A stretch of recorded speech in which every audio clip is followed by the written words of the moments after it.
I feel like what I learned throughout the process was just to slow down and take a breath and enjoy where I'm at the moment, because there's lessons to learn in the moment.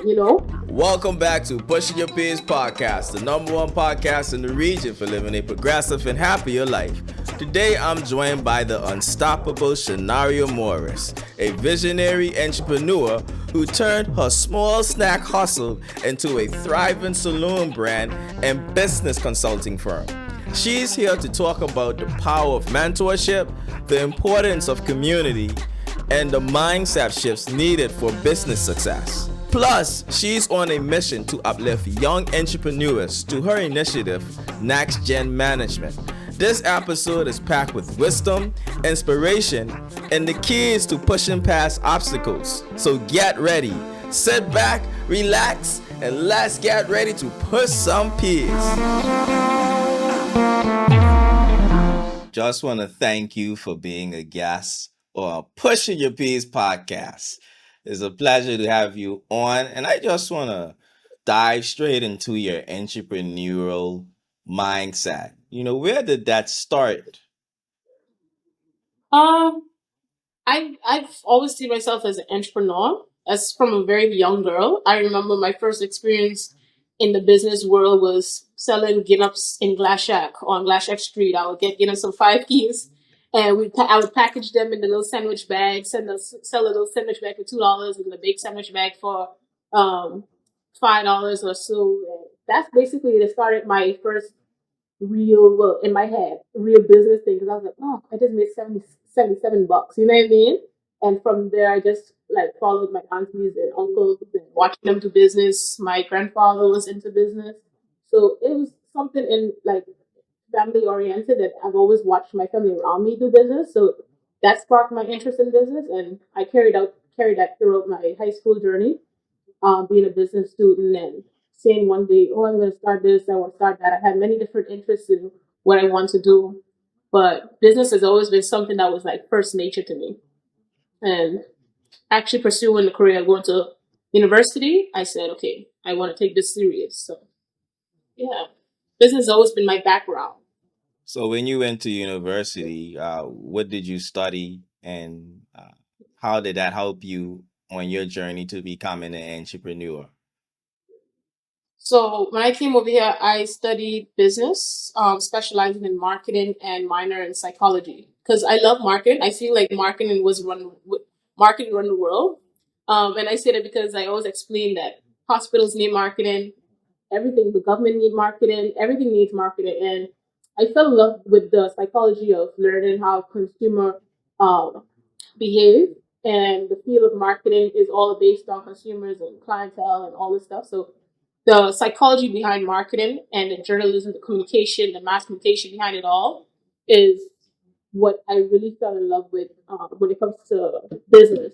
And I just decided to dive down into that. And once you learn that, you almost could sell anything. You could persuade anyone to do anything, to be honest. You have the world at your fingertips. And I just want to like explore that idea more. Yeah. You talk about, your early beginnings with selling canops. You talk about your transition over to Canada, Halifax, and going to school, and then um, studying business and psychology. Let's talk about your first business venture over there. How did that came about, and what were some of your biggest takeaways from launching this business? Right. So I started doing hair back in 2018 here in Canada. I moved over to Canada in 2017 December, and by October 2018, I I offered the service to friends and athletes on the field, because everyone was interested in me doing my own hair, and because there wasn't any salons around here that catered to the Black community, and I had people just was like, oh, if you could do this such a good job at your own hair, why didn't you just offer this service to other people? At first, I wasn't really too eager, because I was like, I'm in the big city. There should be places where you could get your hair done and stuff like that. And then I came home, I believe that Christmas of 2018, going in 2019, and I started to offer service back home, like the mobile service and stuff like that. And I was like, you know what? when I go back in school, like when I go back to Canada January, I will try to offer a service. I was offering like retwist and doing locks for like little or nothing, because I just want to do it to help people out. And that's the year I actually took it serious with really launching an Instagram page around it, going getting a business license to do it, like actually becoming legit and upping my skill, doing the most research about it. And I fell in love with the whole idea of servicing people and providing them a service with and educating them on the whole topic. So that's basically how it started. It started with just people being interested and the market being there and available. The opportunity basically presented itself. So I ran with it, I stuck to it, and it actually paid out for the long haul. Huh. Yeah. So the second half of that question was how or what was your biggest lessons in going through all of those process, going through that entire process? Yeah, so my biggest lesson was find what you want to do for real, stick with it, and then just go at a easy pace. Like find a pace that you wanna that is comfortable for you and go at that pace. Because I found myself over the years moving a little too fast, like trying to grow in business a little too fast, then actually taking the time to actually see what's around, what I'm doing, and enjoying the journey per se. I always want to get to the end goal faster than I should have. So I feel like what I learned throughout the process was just to slow down and take a breath and enjoy where I'm at the moment, because there's lessons to learn in the moment. You don't have to always get to the end goal so fast because you don't know what you're meeting along the journey that you need to know before skipping ahead.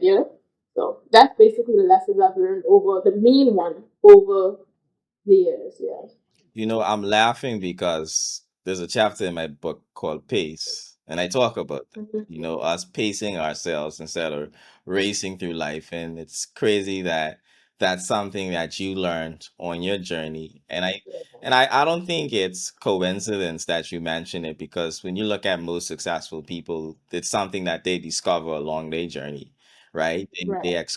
discover that, life is about pace. It's not about race, Mhm. it's about being in the moment and taking in this whole experience, and it makes it want to transition now into now I'm gonna push a P right now. You can't be on pushing the P's when you pushing P's. I want to talk about purpose. How do you define purpose given all that you've gone through on your journey thus far? Finding purpose for me was it started with trial and error, asking myself what it is that what am I inspired by, what am I inspired to do, what do I want to leave behind, asking myself the hard questions like what do you see as like what's your why, that was the main question I write on paper all the time. I was like, what's my why, and like why do I get up and do what I do? You're out of school, if you don't want to go work a 9 to 5, or you want to, like, what's the why behind all of this? Regardless of what you do in life, you need to know what's your why behind it, because without a why you have no energy, or you don't have the drive to do anything. So by asking myself that, I basically came across the eagerness to say, okay, I want to do this, I want to do that. Let me try it. And then the trial and error part is me trying the things that I thought I want to do, the things that I was inspired to do, maybe the things that I've seen others do, and thinking, oh, if that one's doing that, I could try it. Maybe that's my purpose as well. When I come to realize, okay, no, that's for them.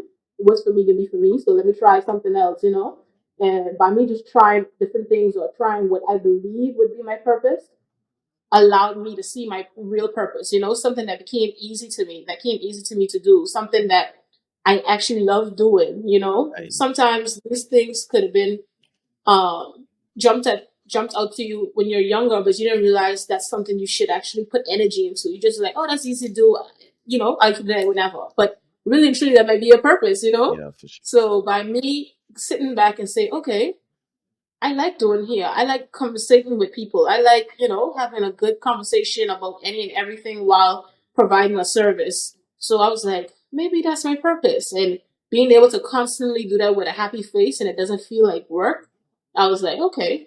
This probably my purpose. You know what I mean? Like purpose is to connect with people, to push good energy out there.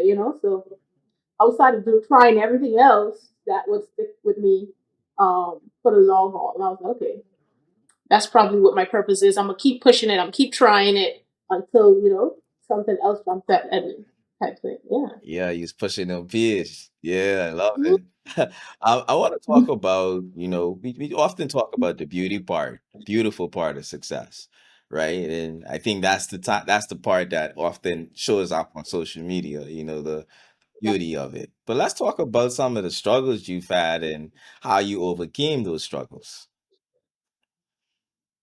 To say the least, I've had a lot. There's been a lot to like struggles in terms of my journey to entrepreneurship. Like, it's been a lot, and most things most people don't even hear about or see, or because you try to keep everything polished and clean and clear for the general public. You don't want everyone asking you or giving you pity cards and stuff, right? So most times, the number one way of like battle my challenges and overcome it is through prayer for me. That's always been through meditation, prayer, and things like that. But always trying to slow my pace down, trying to deal with things that I can't control. Because too many times we as human get ahead of ourselves and always trying to, like I say, go for the end goal faster than realizing what's ahead of like what's in front of us. So I try to be grounded in what can I do in a situation if the world is ending, if this is going, up in flames, what can I do now to help make things a little better, Outside of, pray and have faith that it will work out, I also try to practice being present and trying to deal with the situation one problem at a time, trying to address things with just a clear mind, trying to clear my mind so that it don't be crowded by you could have all these thoughts coming into your mind of how you would do this, how you would do that, or what could you do, or what you should have done, but Right. what can you do now, And I feel like just being present and realizing your strengths and what you can control, that's the only thing you should focus on, is what I use throughout my daily life of how I control and deal with my challenges. But yeah. I appreciate you sharing with that. You know what? Again, I'm gonna because the reason why I'm asking these questions is because I want to paint both sides of the story to the audience. What was your biggest adversity you overcame? Um, my biggest adversity was I've dealt with in business. I've dealt with situations of collaborating with investors and it not going the way I expected it to go. Or my timeline didn't add up to my expectation, so that caused my financial strain and financial stress. Mm, So those two has been my biggest adversity thus far. It's trying to mend relationships or figuring out how to get out of a situation that you didn't see coming. And that pertaining to relationships with investors or um, you're in a business and you're trying to navigate, okay, what's the next step? And almost it feels like you're in it alone and how to navigate being in it alone because you don't have much help, right? for sure. And me, for my age, I've been in situations where other people my age won't understand. And then those older than me would look at the situation as well, it ain't their problem to deal with. So when you have two sides of the story where you have some people like, oh, I've never experienced this before, and then you have some people who don't want to deal with it at all, you kind of look at yourself like, okay, what do you do? Who do you go to for advice? Mm, And you have some people like, oh, just deal with it this way. And then it's not enough to actually navigate the problem because they're looking at it as one solution fix it all. right. So it's left me in situations where I kind of looking for someone to assist, but there's no one to assist. So I kind of have to come up with my own solutions by myself, and you kind of feel alone in business, and it's a mental game at the end of the day, you know what I mean? So trying to overcome mental and the physical world of how to deal and navigate through situations business wise with when it comes to encountering different people and their personalities has been my biggest challenge. And it's only been a situation where I keep learning and just learning. I have to experience it. to overcome it, For sure. because I have conversations like this with my clients all the time, and I tell them I had to go through what I went through in order for me to navigate this in the future. If I've ever to go through this again, I would know how to deal with it. It was something that I had to go with dealing with different people, and they might want something and they can't get it, but because they can't get it, everything should end. I've been in situations like that with investors, and you just have to figure out, if get yourself out of that situation if you can. So between that and trying to figure out what do you do if all your funds are depleting because your business didn't run on course how it should be. You know what I mean? You don't have access to any more funds. So what can you do in this moment? And for some people, the first thing they think of is, okay, end it. Like try stop, halt everything, get out as fast as possible. And I've been on a route where it's like, I'm not ending this. You know what I mean? I didn't put so much funds into this. Right. All I'm thinking about is how can I get out of this and try to. It's like being being in a deep hole and trying to dig yourself out with an imaginary ladder and just hoping that you get out the hole, right? So I've been like, okay, I'm deep in this. Let me just figure out how to get myself out. So being in financial stress and trying to overcome that alongside dealing with like business partners that don't want anything to do with you and how you run the business, but how they run it, and it should only go their way. And you're trying to navigate that relationship and trying to mend everything. Yeah, that's been my hardship, and I'm just every day still trying to figure out how to navigate these things. For sure, man. I appreciate you being that open and candid. And these are the conversations that help people to feel more connected, because I'm pretty sure a lot of people have gone through what you're going through. So and I love it. I kind of think of the diamond and how the diamond becomes a diamond, going through the dirt and the heat and the grit and the grind. And so when I hear you talk about that, I'm thinking, okay, when she hits the surface, it's just gonna be that beautiful, valuable piece of stone that you get. And I think that's the beauty of entrepreneurship. It's not pretty. It is comparison to the process of a diamond being molded when you start a business. But when you hit the surface, when you've gone through all of that, people see that value, but they don't see the dirt.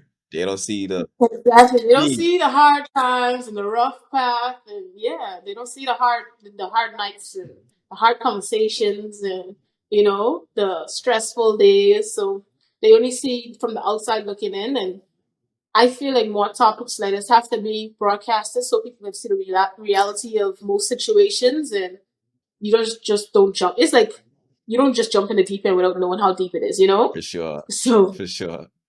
Thank you so much, Nari, for sharing that. I want to talk also about your business here in the Turkey Gonzalez, because it's something you launched, and I want you to talk about that and also speak on the end goal of that business.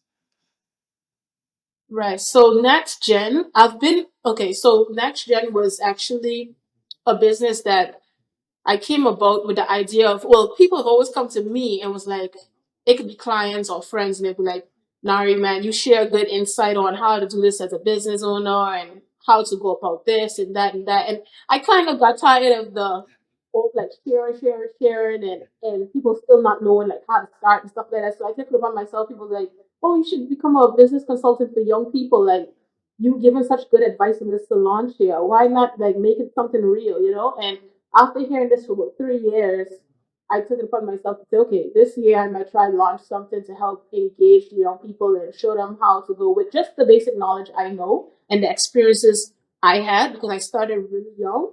So I've gained enough experience to guide someone, at least mostly there, to be, a sufficient entrepreneur. So with next gen management, it's basically to gather young people who have interest in starting a business and teach them the skills or showing them how to actually start a business from scratch. It could be from brands to starting their own water sports company to launching an online digital platform, because a lot of people don't know how many platforms and ways you can make funds and money. And after seeing, even tying that into like, I see my peers that go down the wrong path of any and most activities where most times they're only seeking funds. They're only looking for financial help.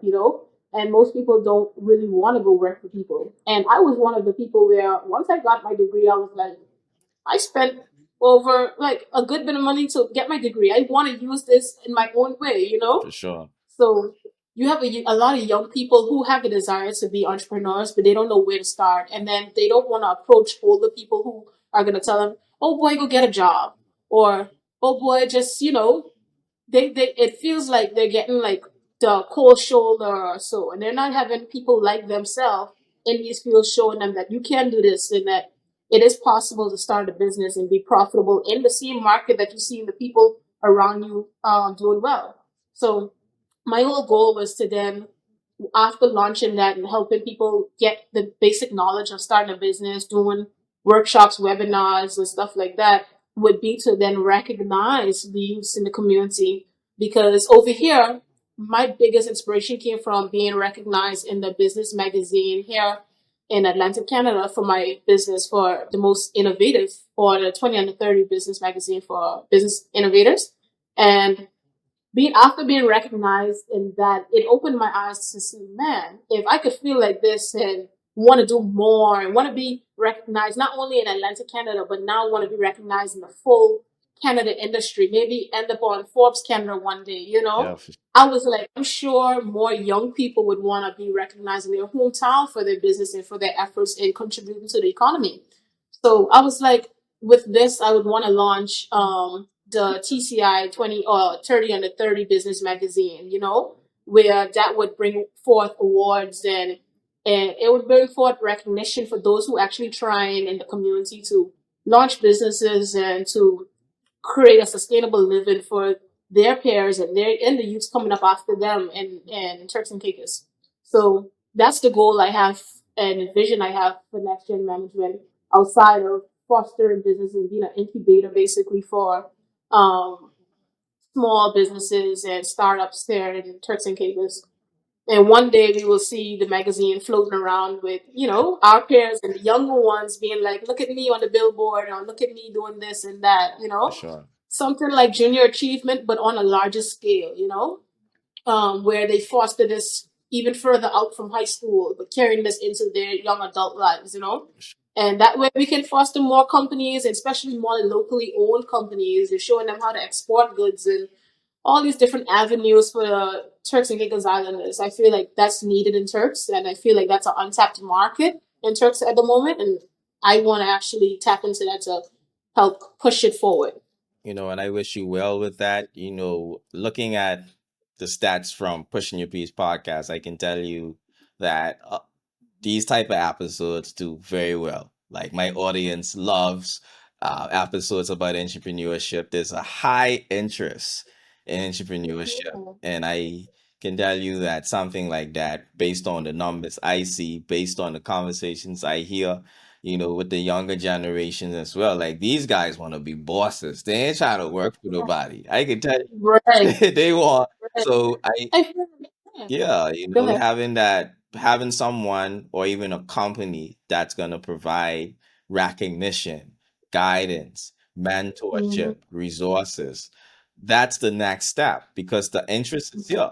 Like, this is what they want. And as you said earlier, there are gaps in the market, and I wish you and your company tremendous amount of success, because this is what we need. Thank you. Now, you wouldn't be a guest on my show if you didn't get to push your peers. So, for this second half of the show, you now have an opportunity to push your peers. And that's coming up or saying in any two words that begins, or any word, sorry, that begin, it can be more than one, that begins with the letter P, that has been transformational to your journey. Uh, you can please talk about it. You now have the floor to push your views. Uh, a word with start with P that's always been like the pushing factor of what I've done and what I plan to do in the future is perspective. And the reason I say perspective is because without a clear perspective or a renowned perspective on what you do and what you see and what's around you, you can't really fulfill what you want to do.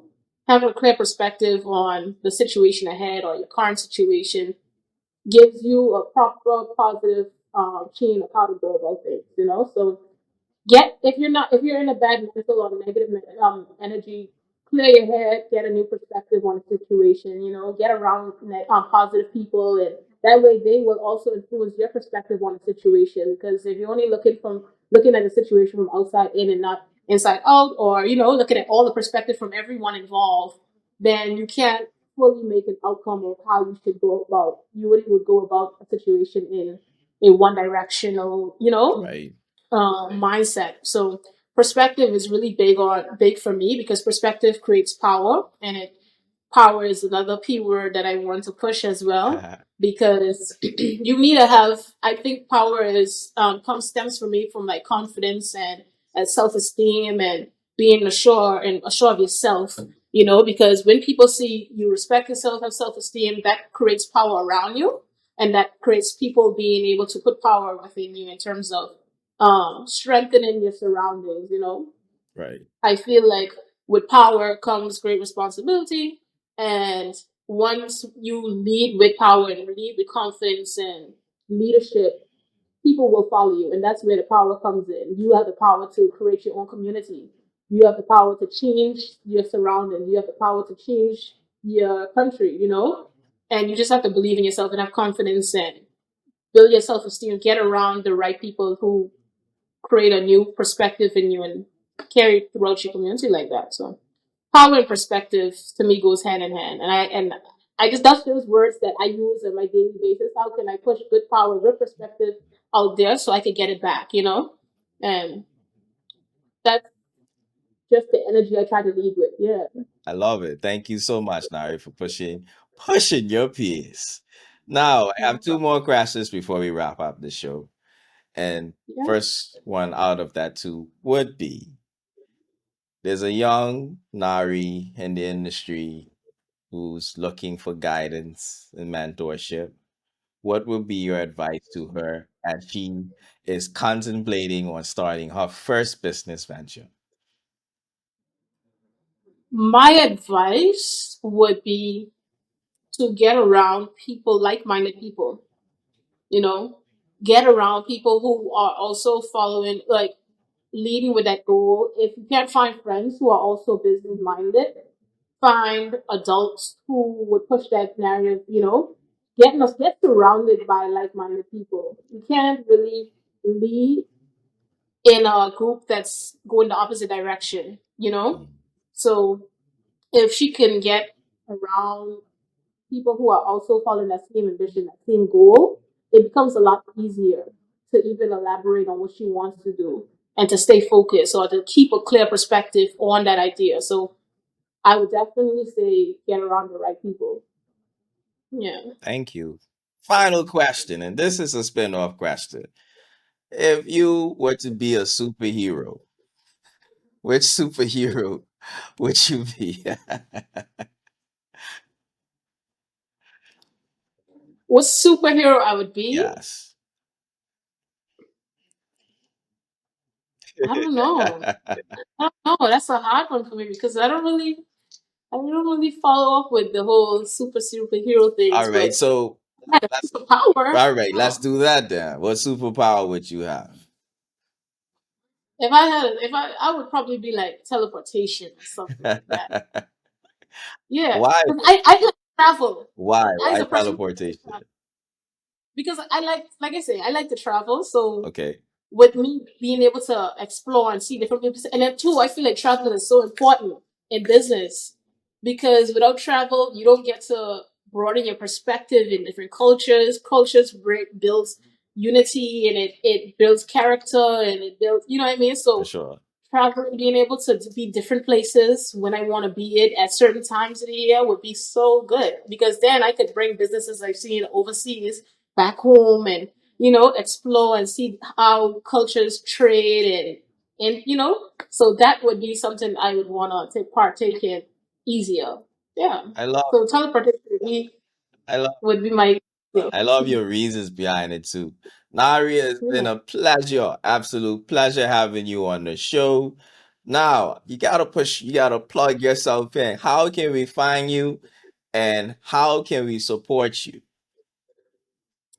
So you can find me on Instagram at NextGen Management. I do encourage people to go over there and follow it. I have to put a pause on this, like on the business right now, because I'm dealing with business that's in Canada right now. But summer come, I'll be pushing it and having more things going on with the business. Services are still available in terms of getting business plans done, marketing plans done. If you need case studies done, where you want to figure out why your company isn't performing the way it should be, I do all of that as well as mentoring younger individuals on how to start businesses, where they can start, and showing them how to get registered with a business license in terms.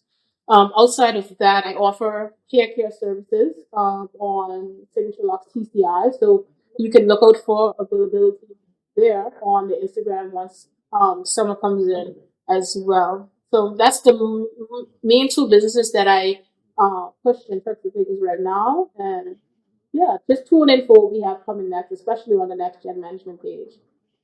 Thank you so much, ladies and gentlemen. Nari Morris, entrepreneur, visionary. Thank you so much for coming on the show. And we will see you Thank you so guys. much. Yeah, so we'll see you guys next week on Pushing Your Peas podcast.